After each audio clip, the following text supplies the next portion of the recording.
Lundi 2 novembre, temps tristounet pour traverser le parc et aller manifester à Sainte-Anne-des-Monts? Que non, le moral est au rendez-vous pour ces travailleurs du communautaire pour prendre l'autobus vers une grève à caractère original. Il y en a quelques-uns. Véronique Allard, agente de liaison au Rock Gym. On est dans votre quartier général, les préparatifs pour la manifestation à Sainte-Anne-des-Monts. Heureuse du taux de participation? Ah oui, vraiment, vraiment. Il y a eu une belle participation aujourd'hui. Beaucoup d'organismes étaient présents avec leurs membres. Donc, ça a été vraiment super. On a pu revenir sur des sujets d'actualité puis se préparer pour demain. On parle de combien de membres qui partent sur combien d'organismes? Pour toutes les MRC de la Gaspésie, puis je vais comprendre les îles aussi parce que notre région comprend la portion insulaire. Donc, demain, pour ce qui est de la Gaspésie, on a à peu près 150 personnes qui vont partir. Puis pour ce qui est des îles à Madeleine, une trentaine de personnes aussi qui vont prendre part à l'activité demain. Parce que les îles de Madeleine, eux, vont faire quelque chose sur leur territoire. Ça consiste à quoi? Les îles de Madeleine vont faire une action sur le territoire, mais qui est en lien avec nous aussi. Donc, aujourd'hui, dans notre quartier général de la TOC Avignon et Bonaventure, nous avons préparé des factures. Ça s'est fait comme ça dans toutes les MRC et les îles de la Madeleine aussi. Donc, demain, les îles de la Madeleine, ça vont déposer l'ensemble des factures des organismes communautaires de la Gaspésie-les-Îles au député Germain Chevary, en lui demandant, bien sûr, d'aller donner ces factures-là à son collègue et ministre responsable de la région, M. Jean Damour. Et les gens à Sainte-Anne-des-Monts, qu'est-ce qu'ils vont voir ce mardi 3 novembre? En fait, demain, on va se mobiliser, on va manifester contre les mesures d'austérité du gouvernement Couillard. C'est vraiment un mouvement d'ensemble avec l'ensemble du Québec, mais on va aussi démontrer que c'est assez.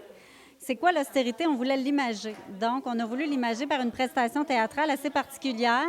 Ce que les gens vont voir demain, c'est un virus austérité. Donc, on va le mettre en image, ce beau virus-là, et on va le démontrer par les gens autour. Le virus attaque. Qu'est-ce qu'on fait quand un virus attaque? On essaie de se protéger, et c'est ça qu'on va faire demain. Quelles sont les constatations des 300 autopsies réalisées jusqu'à maintenant? Les autopsies permettent, hors de tout doute, de croire qu'il s'agit vraiment du virus de l'austérité. D'accord. Et quels sont les symptômes?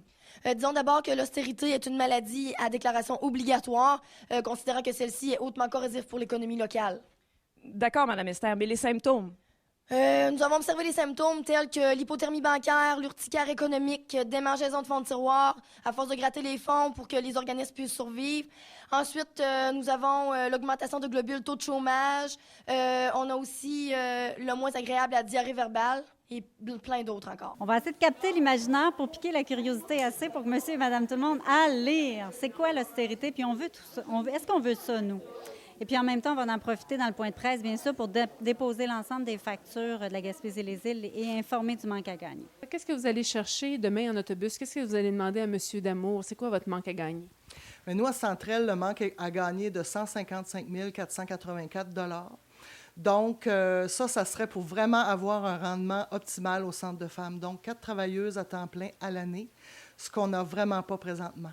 Vous couvrez quelle région? Nous, on couvre la MRC Avignon. Donc, c'est de Maria jusque sur les plateaux de Matapédia. C'est quand même un assez grand territoire, comme les autres MRC en Gaspésie. Quelle est la facture que vous allez envoyer à M. Damour? Vous avez besoin de combien pour réussir en une année à desservir quand même 200 personnes? Sinon, votre manque à gagner aussi?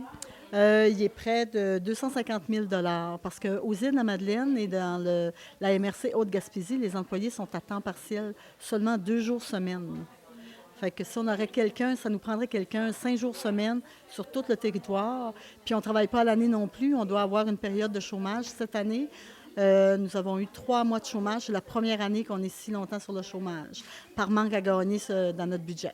En lien avec ce qu'on avait besoin comme budget pour l'année financière et avec ce qu'on a reçu à la mission globale, plus l'autofinancement quand même, on autofinance certains services, on a quand même une belle collaboration du milieu, mais on a quand même un manque à gagner de 124 000 $ pour le Centre d'action bénévole Saint-Siméon-Port-Daniel pour l'année 2015-2016. On a une perte de temps de recherche de financement aussi considérable avec la reddition de comptes à toutes les fois qu'on fait on va chercher du financement par projet, mais là, il faut monter le projet, là, il faut l'opérer dans le cadre qu'on nous le donne.